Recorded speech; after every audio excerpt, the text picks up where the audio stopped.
Assalamualaikum warahmatullahi wabarakatuh. Kami dari kelompok E, Sistem Pendukung Keputusan dengan Studi Kasus, Penerimaan Dana Bansos, dengan anggota yang berkelompok 4 orang, yaitu yang pertama ada Muhammad Nur Ramadan dengan NIM 127, dan saya Muhammad Nopal Lebih Ramadan dengan NIM 378, kemudian ada Agis Tiara Putih dengan NIM 395, dan yang terakhir adalah Diva Ardelia dengan NIM 398. Pendahuluan, latar belakang.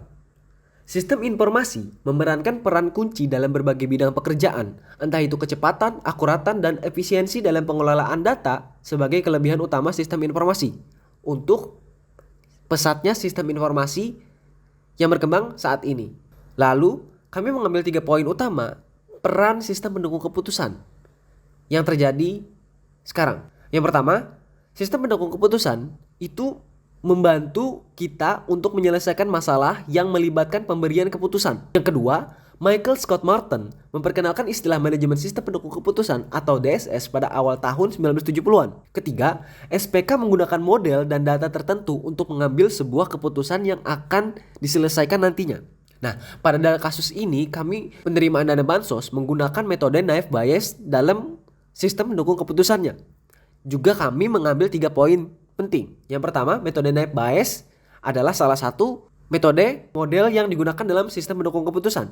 Kedua, asumsi sederhana fitur ini independen satu sama lain. Dan yang terakhir, efisiensi dan performa baik dalam banyak studi kasus. Untuk implementasinya sendiri, metode naive Bayes pada penyaluran bantuan dana sosial pada studi kasus yang telah kami ambil, itu kami ambil 3 poin lagi. Yang pertama, program pemerintah ini memberikan bantuan kepada masyarakat yang kurang mampu di sebuah desa.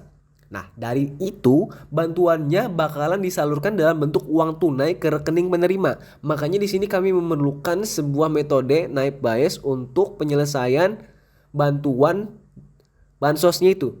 Kemudian yang ketiga itu ada kesulitan tim seleksi dalam menentukan kandidat yang cocok untuk menerima bantuan. Makanya di sini menggunakan sistem pendukung keputusan.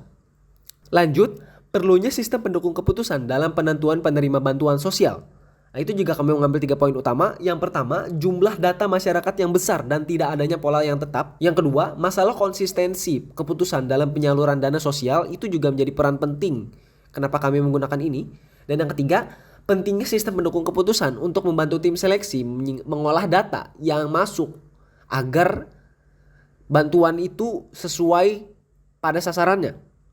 Dan yang terakhir adalah harapan dengan metode naive Bayes dalam penyaluran dana sosial ini. Yang pertama, dengan kita menggunakan metode naive Bayes itu dapat memudahkan untuk mendukung keputusan penyaluran dana sosial. Yang kedua, harapannya agar keputusan sesuai dengan kondisi masyarakat yang membutuhkan. Dan yang terakhir, pastinya memudahkan tim seleksi dalam mengambil keputusan yang tepat sasaran. Berikutnya, di sini pada kasus ini menggunakan metode naive Bayes. Metode naive Bayes adalah metode sederhana untuk pengklasifikasian probabilitas yang menghitung sekumpulan kemungkinan dengan menunjukkan frekuensi dan kombinasi nilai dari kumpulan data yang diberikan. Naive Bayes juga dikenal sebagai pengklasifikasian dengan metode probabilitas dan statistik yang diusulkan oleh ilmuwan Inggris yaitu Thomas Bayes, atau dengan arti lain yaitu cara memprediksi peluang di masa depan berdasarkan hasil pengalaman masa lalu. Untuk rumus naive Bayes sendiri itu bisa dilihat pada layar, yaitu PHX sama dengan PXH kali PH dibagi dengan PX.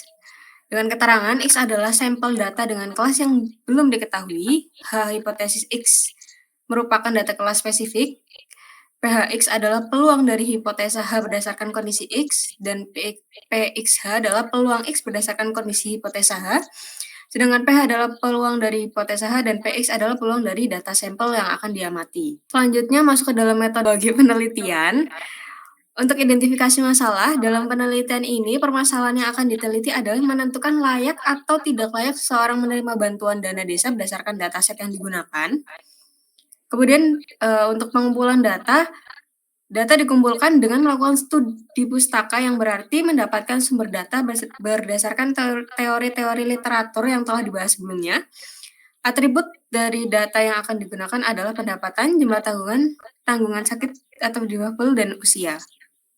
Selanjutnya pengolahan data. Pengolahan data dilakukan untuk menentukan layak atau tidak layak seseorang menerima bantuan dana desa sesuai dengan tabel aturan. Kemudian desain sistem, yaitu tahap untuk memberi gambaran yang jelas dari sistem yang akan dibangun. Kemudian untuk pengujian, melakukan pengujian terhadap sistem yang telah dibangun. Masuk ke dalam pengumpulan data. Data yang diperoleh dari pengumpulan data itu merupakan data warga desa XY selama lebih kurang 2 tahun terakhir.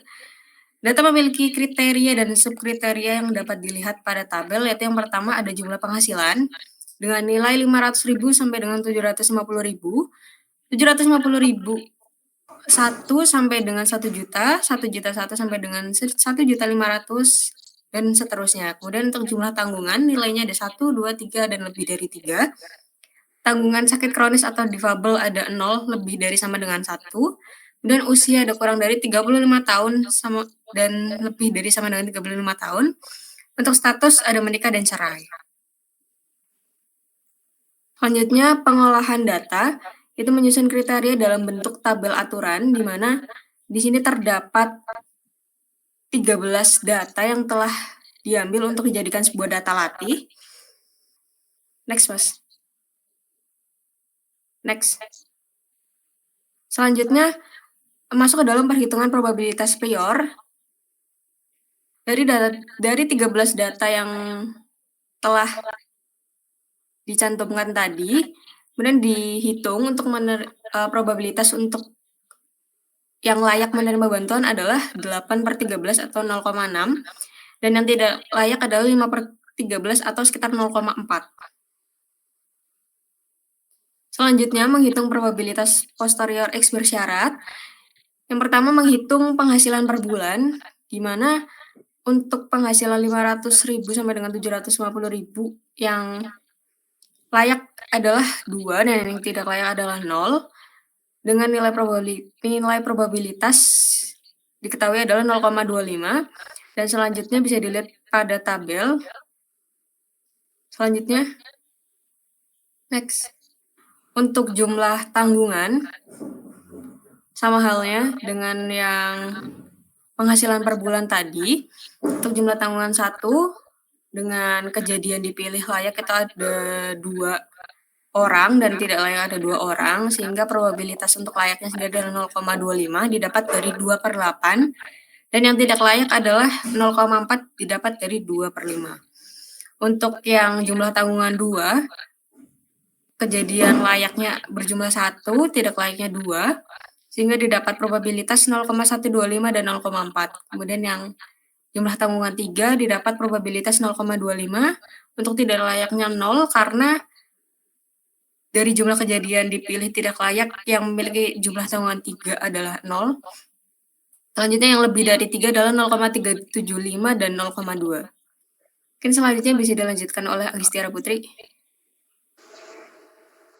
Baik, selanjutnya untuk perhitungan probabilitas bersyarat untuk tanggungan sakit kronis atau difabel, itu ada 2 subkategori, yaitu 0 layaknya 0, tidak layaknya 4, didapat 4 dibagi 5, 0,8, kemudian lebih dari tanggungan sakit kronis atau difabelnya lebih atau sama dengan 1, layaknya 8, tidak layaknya 1, didapat probabilitas layaknya 1, tidak layaknya 0,2. Untuk perhitungan probabilitas usianya, yang kurang dari 35 tahun, probabilitas layaknya didapat 0,375, tidak layaknya 0,4. Kemudian yang lebih atau sama dengan 35 tahun untuk usia, probabilitas layaknya didapat 0,625, kemudian tidak layaknya 0,6. Next.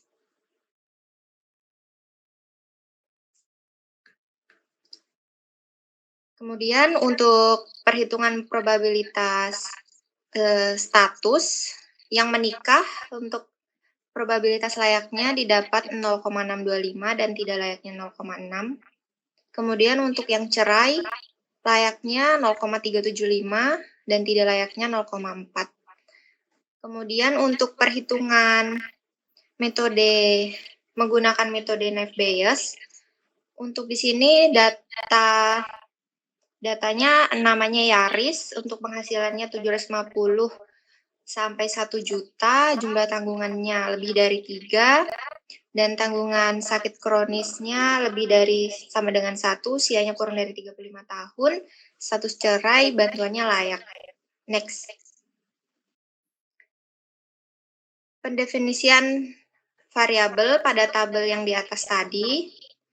Kemudian probabilitas priornya, probabilitas bahwa seorang layak menerima bantuan sosial itu 0,6, kemudian seseorang tidak layak menerima bantuan sosial atau tidak layak itu bernilai 0,4.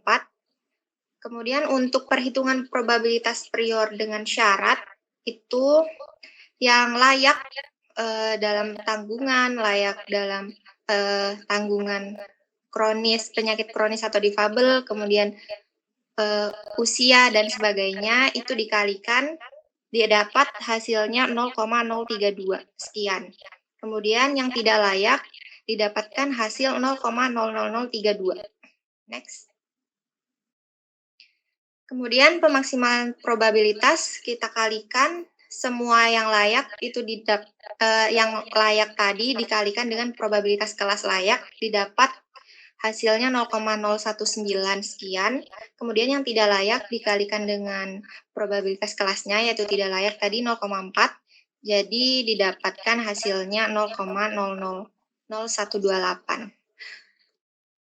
Berdasarkan hasil perhitungan dari menggunakan metode Naive-Bayes, diperoleh probabilitas bahwa data testing tadi yang bernama Yaris itu layak menerima bantuan sosial sebesar probabilitasnya 0,019 sekian.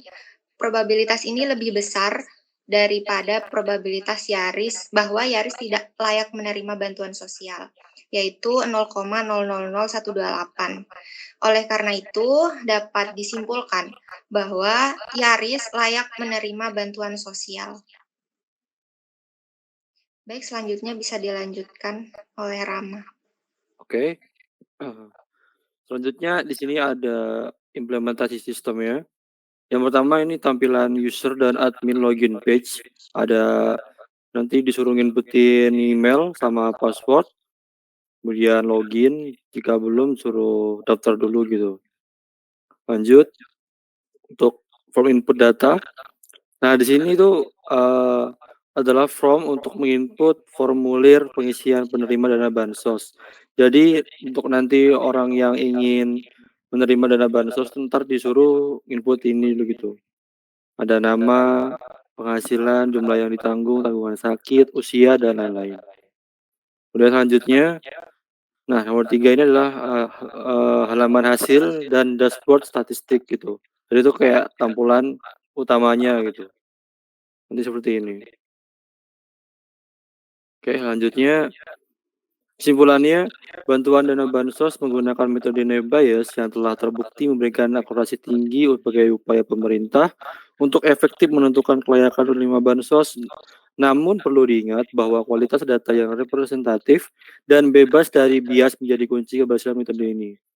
Berikut adalah beberapa hal yang perlu diperhatikan dalam penerapan metode Naive-Bayes untuk menentukan penerima bansos. 1. Penggunaan data yang berkualitas. Data yang digunakan untuk pelatihan model harus berkualitas dan representatif dari populasi penerima bansos.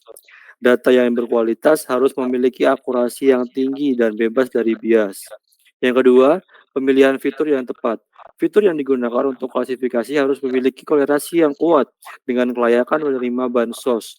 Fitur yang tepat dapat meningkatkan akurasi model.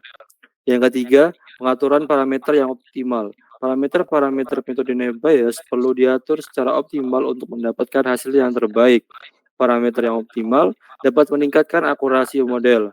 Dengan penerapan yang tepat, metode Naive-Bayes dapat menjadi salah satu alat yang efektif untuk meningkatkan efektivitas penyaluran bansos dan mencapai tujuannya untuk mengurangi kemiskinan. Oke, sekian dari kelompok kami. Mungkin bisa dilanjutkan oleh Mas Labib. Itu saja yang dapat kelompok kami sampaikan. Terima kasih. Wassalamualaikum warahmatullahi wabarakatuh.